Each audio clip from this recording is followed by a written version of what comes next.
السلام عليكم ورحمة الله وبركاته. صباح وناكسن مالك الصد عالم كتشوكتين وولالكين مهد أحمد أو إذن له صباح وناكسن وأنا شنطي دي دقيقة إن شاء الله بإذن الله الكريم. عوان كسره وحن كسر قري المقال كان وحنا كسر سنة هاي غير أفريقيا أما غير الصومالية ووطن كأنه هويو waxaa jira dad badan oo markaas isoo weydiinaya macnaha company-ga Herbalife inay markaa ka qayb qaataan hawlgalka nafaqo nutrition-ka daafaha caalamka ka socda raba inay markaa dad badan oo raba inay markaa miisaankooda dhimaan ama miisaankooda kordhiyaan aad bay isoo weydiinayaan aad bayna u danaynayaan haddaba waxaan rabaa inaan u sheego sababtaysan uga jirin iyo markaa inaysan ka heli karin waxyaabahaas oo dhan horta Herbalife markan idin sharaxo walaalaha Afrika jooga ama Soomaaliya jooga ama jooga wadamada markaa Herbalife ka jirto laakiin raba inay fursada ka faa'iideystaan waxaan rabaa inaan u sheego horta Herbalife dawo ma ahan dad badan waxay u haystaan waxyaabo dawo in la cunayo waxyaabo dawo qaar ba kule markaa noo soo dhiir ama noo soo dir iyo waxyaabahaas number 1 horta Herbalife waa cunto isku dheeli tiran oo balance ah oo nafaqo ah oo markaa maalintaadii wixii aad u baahneed aad ka helayso goolkaagina aad ku gaari karto sida darteed waxay ka jirtaa 96 wadan ayay sharci ka tahay wadan aysan ka sharciyeysnayn ama aysan ka jirin ama aysan xarun ku lahayna cid gey karta ma jirto iyo cid maanaha fursadaas u haysata maadaama wixii marka aysan dawo ahayn ay cunto yihiin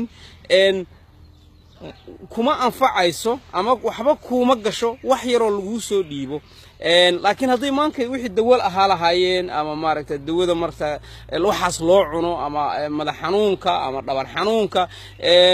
waxaas oo dhan dhaqaatiirtu way qoraan waqtiyeena leeyihiin laakiin tanu ma ahan way ka duwan tahay waa cunto aad u baahan tahay inaad hesho every single day subax kasta quraacdaad u baahan tahay cashadaadaad u baahan tahay programkaagii meal plan-kaaga u baahan tahay coachku oo ku caawinayo oo waxa weeye ayaad u baahan tahay marka sidaas darteed dadka aaminsan in loo diri karo ama aaminsan in markaas waxa weeye loo xawili karo walaalaha waxaan u sheegayaa sidaas macnaha ma dhici karto dad badan oo ila soo xiriiro ila waan haysanaa oo waan helnay Soomaaliyan ka helnay waxaan leeyahay walaalaha inaan u sheego aniga de aqoontayda iyo mid intaan company-ga ka aqaano iyo intaan u leeyahay haddaan idin la share gareeyo absolutely Herbalife kama jirto Soomaaliya mana imaan maalmahan soo socda ma soo socoto company-guna kuma taga qaab business wadamada uu ka shaqeeyo iminka yaa ka lacag badan Imaaraadka iyo Carabta iyo Sacuudi Carabiya way Herbalife uga jirin isweydii adigu وأنا اسويدي ذا لحية سقاشة وطني كتير مركا قاب بزنس وما شقيسا يدو إني مركز ماشي الدولة ده ماشى كتيرتا يكمون تجدد كمركا وطن كأودا شيء يكمبنيجي وحياة بدنا معناها أي كنت جيسا إني دت كان أباهين إن اللي أقعدوا إني سن أباهنين وحياة دير شاكر ديروين إلا وضح الله مركا ما ها واحد أنت الله الرأي اللي سك جينيو ما أنا ها واحد نوع عصو شقية وكمبني وحو سوتشرا إلا كون سقال بقول يسيدتن كإلا يهدا waxaana jira qaab business haduu u shaqeynaya inta soo wadan oo maanta tagi karo dhihi karo oo inta heshiis la soo galo oo dhihi karo maanta waa taasa marka cuntadeedii marka sidaas u fahma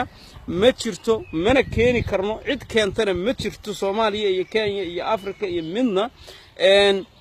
hadii la idin keenana hadii Soomaaliya nahay waxa rabtiin inaad cuntiina waa laga fiican yahay waxa laga yaabaa waxa lagu keenay inaysan ahayn tii saxda ahayd inaysan ahayn Allahu a'lam waxay tahay anigu ma garanayo laakiin hadad aniga isoo weydiidin ama intaan ka ogahay Soomaaliya Herbalife kama jirto kamana shaqayso xarunna kuma leh loomana ogola mana tagin maalmahana ma tagi doonto marka sidaas ula socdo insha Allah dadka qoraalada ay soo qoraya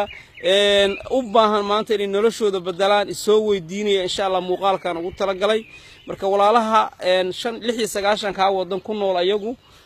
waan u fududay karnaa noloshooday bedeli karaan wax kastaan ka caawu karnaa kii raba inuu miisaan dhimo kii raba inuu kordhiyo kii raba inuu lifestyle ku noolaado kii raba inuu noloshiisa wax ka bedelo kii raba inuu jirkiisa dhiso waxaasoo dhan waxaan u haysnaa markaa programkay raaci lahaayeen iyo plaankii iyo coachingkii iyo macnaha anagoo online ku caawinayna meesha rabta joog hadaa rabto Mareykanka joog hadaa rabto waxa joogtaa Yurub meesha rabta ka joog hadaa rabto waxa weeye Norway ku noolow macnaha online baan dadka ku caawinaa marka aad iyo aadan uga xumahay walaalahayga qaaliga Soomaaliyeed waan jeclahay maadaama aan dadkan caawinay yihiin Soomaali maadaama afkan ku hadlay uu yahay af Soomaali maadaama aan jeclahay horumarka la gaaray in idinku gaartiin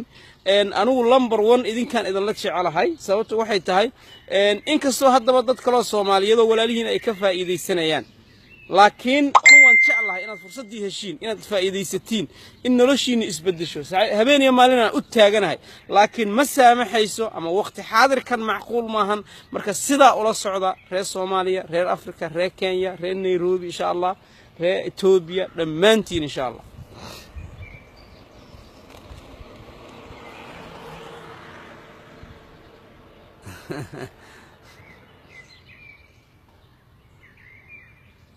may walaal Sacuudi may walaal marka insha Allah aad baan idin salaamaya muuqaalku saaka intaas ku saabsanaa haddaba intiina kale fursadan heli karta maanta qaaliga ah ka faa'iideysta waa chance